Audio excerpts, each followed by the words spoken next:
Well, hello everyone, and welcome back to the Tin Barn. I'm Pragmatic Lee, and today we're going to start a new project for Keith Fenner's What's in Your Box Toolbox giveaway. I'm sure you're familiar with Keith and his channel, Turn Right Machine Works, from up around Cape Cod area. Every year, I think this is the fourth, maybe fifth year, but every year he has a campaign where he collects tools and toolboxes from folks all over the world, and then takes nominations for individuals just getting started in the trade, or maybe as a hobbyist like myself. But he takes nominations, and it's they're, I don't want to say graded, but they're viewed by the YouTube community, machinist community, and then decisions are made on who gets the giveaways. Last year, I believe Keith gave away 5 boxes packed full of nice tools. Some of the tools are new tools, some of them are extra stuff that people has, and many of them are shop made, or I think a few of them are shop made anyhow. Last year, I made a single contribution. I made an oil pot like this for cutting on the mill or cutting on the lathe, and donated it. The young man that received the box that was that was in is in Australia. I've touched base with him a couple times right after the giveaway, and he seemed very pleased with everything he got in his box, and I feel certain that he's making very good use of the tools and the toolboxes. This year, I'm going to make something a little bit different. This is an item that I had been looking at, considering making for myself. They didn't look too complicated. Several different styles. What it is a micrometer holder. And of course, this one's in my shop colors, black and red. And the way this works, you of course place your micrometer in there and tighten it down. This pivots in the riser here, and by tightening this down, you not only squeeze your micrometer in this section, in this slot, but because of this slit that's cut in here, you expand this and it helps hold the angle. When I get the camera turning around to the bench here, I'll show you a little bit closer of how it actually works.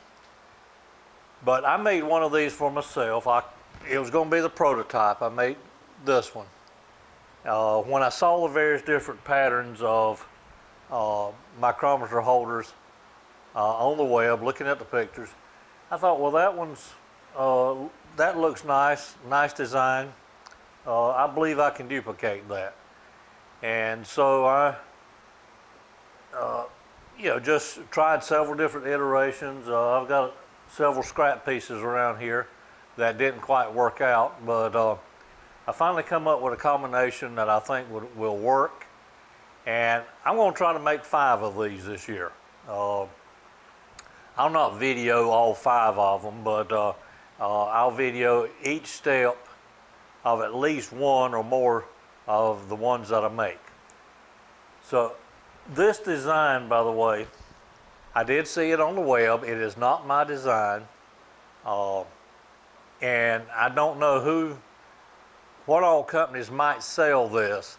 I do know Fowler makes one and retails for about $40. I'm not going to make these to sell whatsoever.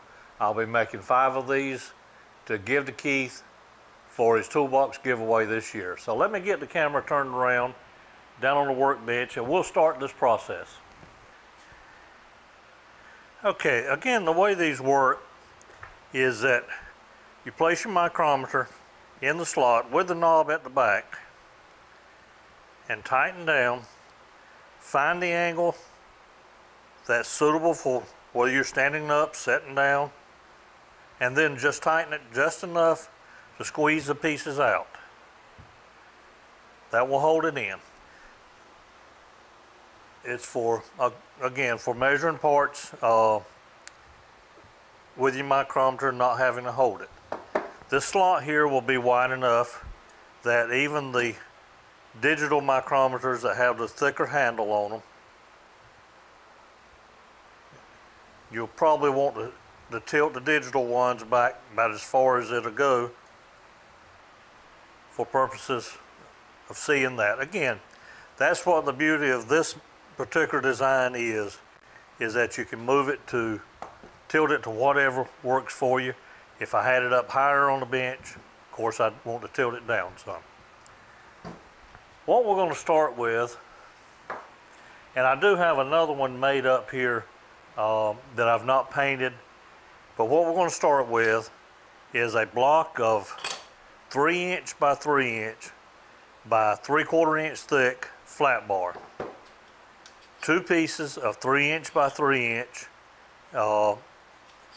1/8 inch thick flat bar as well.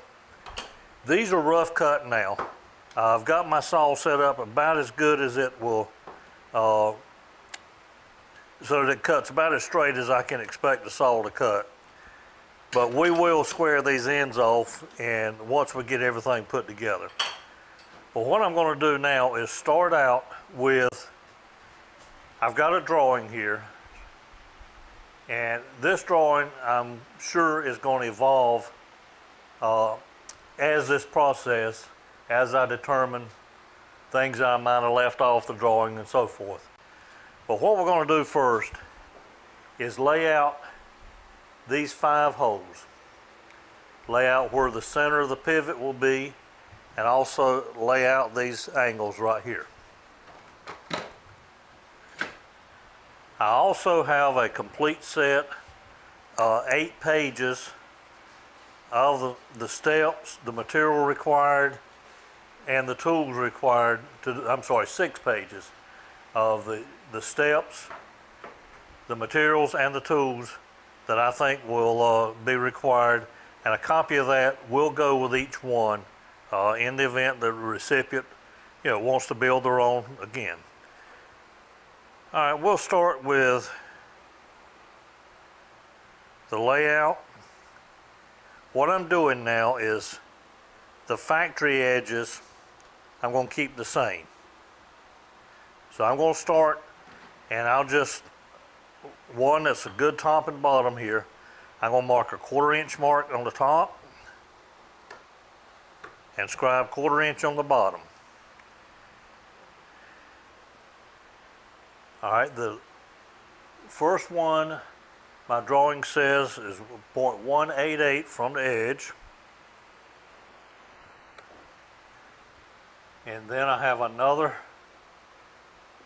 at 1.3 is where the pivot will be. This edge right, all right, the first 0.188 was this hole. The pivot was at 1.3. This next hole, or this edge right here, is at 2.5 inches. All right, and then this hole right here is 0.188 from that edge. I could have given a cumulative on there, probably should have. All right, now we want a pretty close to center line. Again, we're going to wind up squaring these off when all 3 of the pieces are mated together. Then we're going to square off the ends. But we want a center line on our piece.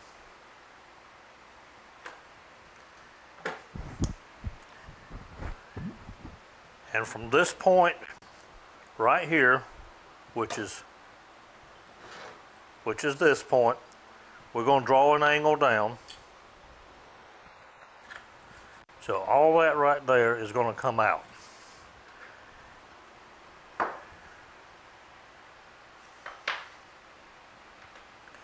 Now on this bottom edge down here, from this right edge, we want to mark 2.5 over this direction. And then we want to put a mark, scribe a line from our center line to the bottom.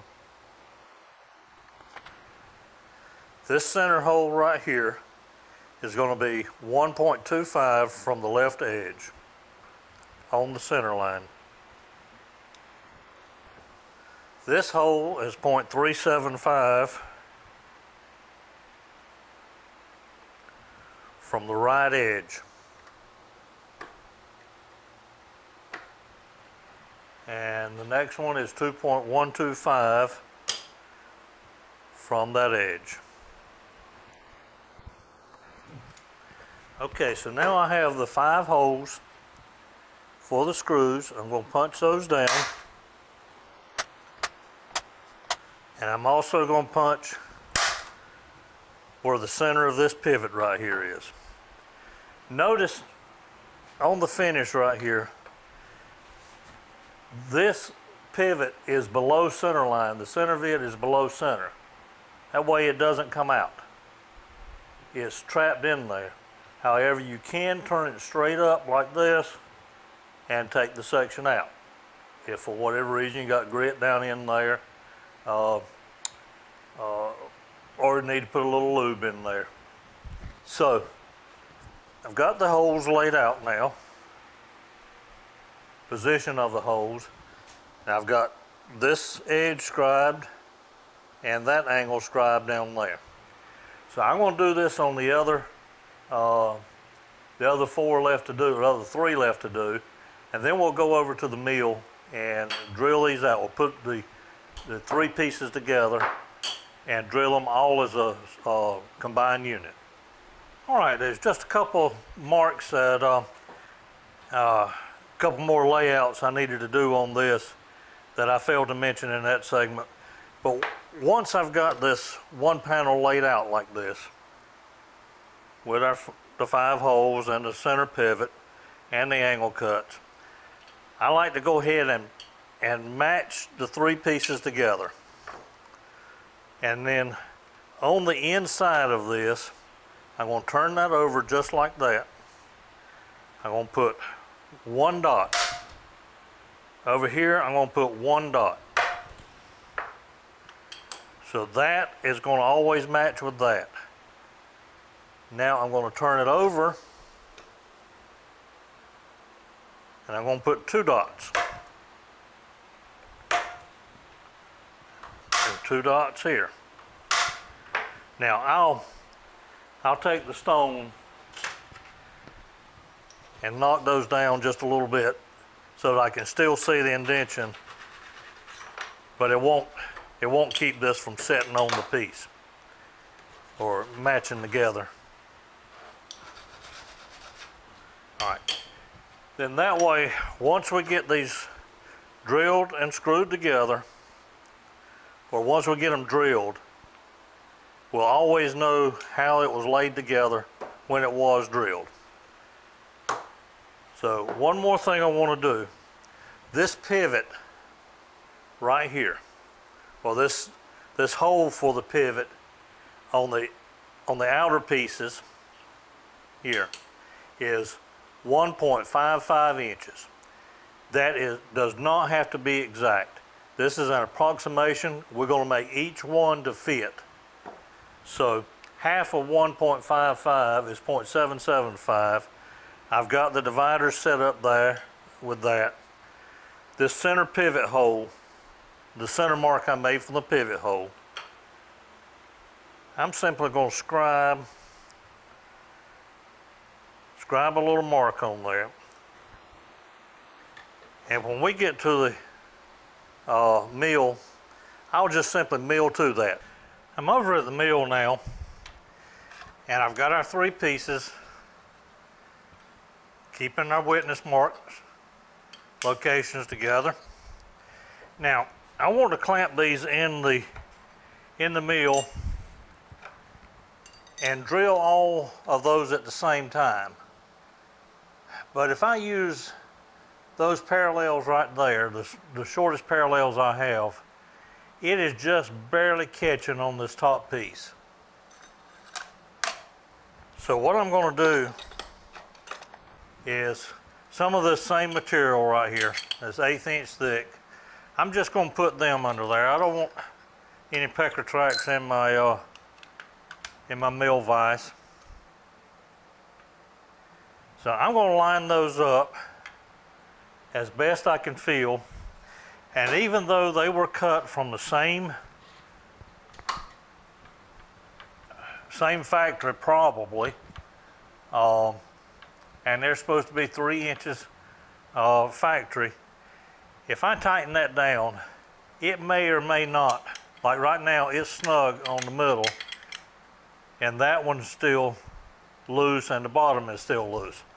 So what I'm using is a couple pieces of aluminum wire. You can use copper, whatever you may have. But I'm just going to put that down in here. And what I'll do is just bend it over so that it doesn't fall. Now I'm going to line these edges up reasonably close. Remember, we're going to come back later and machine the ends. Now I'm going to tighten the fool out of that. And what we're about to drill is these 5 holes that we laid out. We're going to drill through all 3 pieces at one time. The drill that we're using is a 832 tap drill, which is number 29. And remember, we do not have to be real precise on these hole locations. I marked them off with the caliper, which is plenty close enough.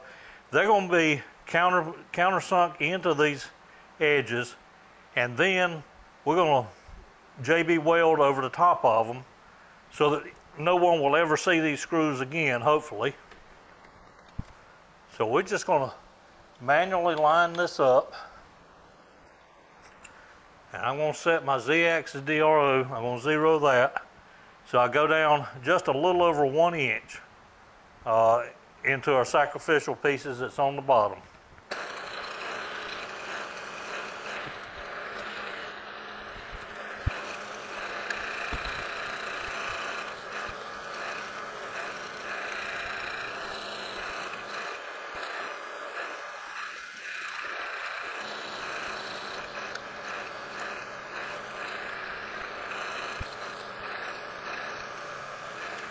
All right, that is the 5 holes drilled. Drilled all the way through the 2 outsides and the center.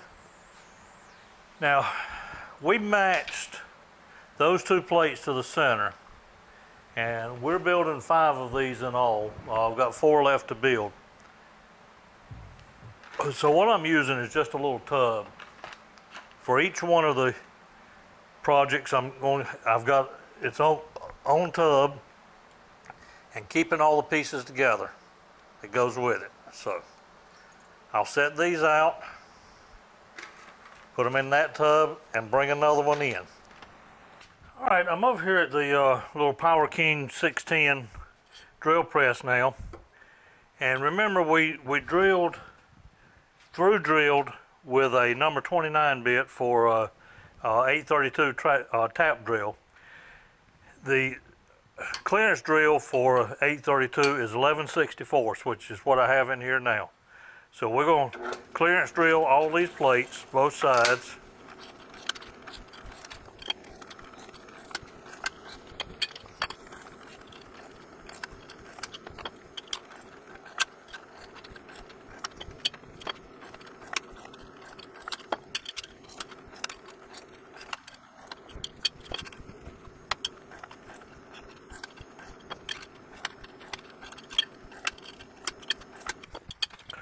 All right, now that we have all of them drilled, we want to countersink, put a countersink in there. And being mindful of the witness marks we put in there on every piece. 2 marks on one, single mark on the other one. We want to countersink the opposite side of that. We want to countersink it enough that this head is further down than flush. We want it down in there pretty good but we don't want to ream our hole out. So being mindful, and again, so that it's below that. All right, I'm going to continue this process for 8 plates, 5 holes, so 40 countersinks.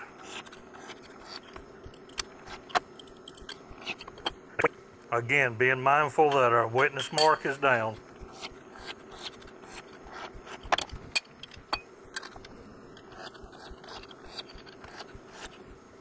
All right, like I say, I'm going to continue that process. Now I've moved right over. The Power King 610 is right here to my left. I'm on the power tapper, or the hand tapper now. And we're going to tap the 5 holes in each of the 4 blocks we've got to go. And with this tap, I should be able to tap all the way through. In the event it doesn't clean the other side, I can always take the bottom tap once I get back to the workbench and start putting the pieces together. With this smaller tap, 832, I'd rather hand tap it like this than I had to try to power tap it.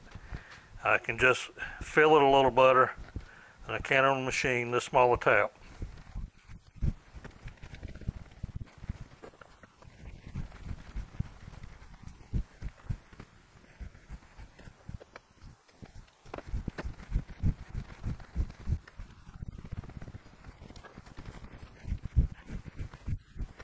All right, it's got one of the blocks done. I'm gonna do the same process on the remaining 3. Then we'll go back to the workbench and put them together and get ready for the next step. All right, that was a whole bunch of tapping. Now we're fixing to do a whole bunch of screwing. Get some of that WD-40 off.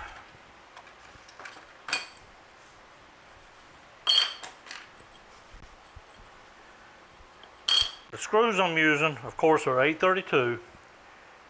They're Phillips head countersink screws, and I've cut them off to about 3/8 of an inch.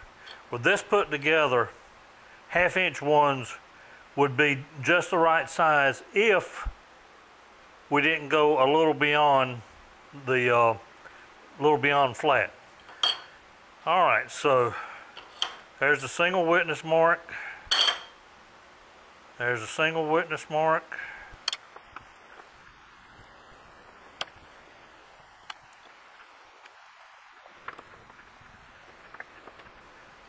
Now we'll flip it over and we should have our double witness mark and the double matched up to it. And we'll screw on this side a while and find the hole. And this was tapping all the way through, so the tap reached all the way through that 3/4 inch piece. If not, I had the bottom tap close by that I could go back in and run through a little deeper. All right, so the next thing we're going to do, I'm going to finish screwing off camera, but then we're going to put it back in the mill vise. And we shouldn't have to use the aluminum wire now because everything is one piece now. All 3 of these are connected as 10 screws holding it together.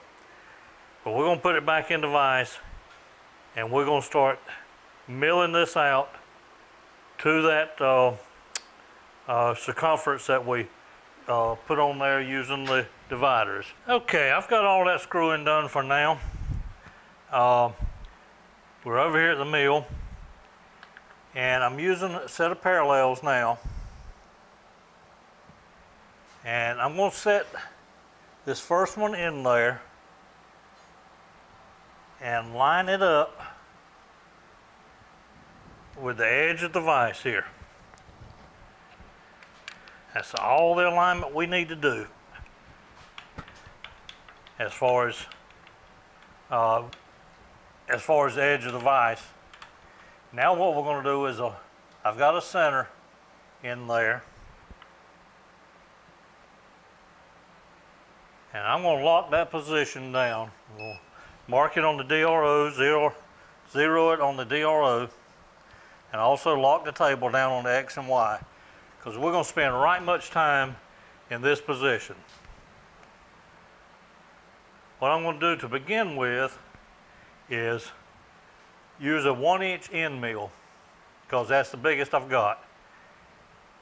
We're going to take an inch out of this, then we're going to put the boring head in there and finish it out to this line right here. I'll show you what that will be. What we're talking about is the line on this outer piece right here. We'll bore that out, then we'll unscrew all the pieces, mount the center section back in, and bore out approximately another 150 thousandths. The reason I'm using an end mill here instead of a drill bit is, remember, we come back off center. So this end mill is going to come out past the end. And I know drill bits just don't behave very well if they don't have a full circle to be housed within as they're being drilled through the material. So let's see how this does. And just go through it very slowly.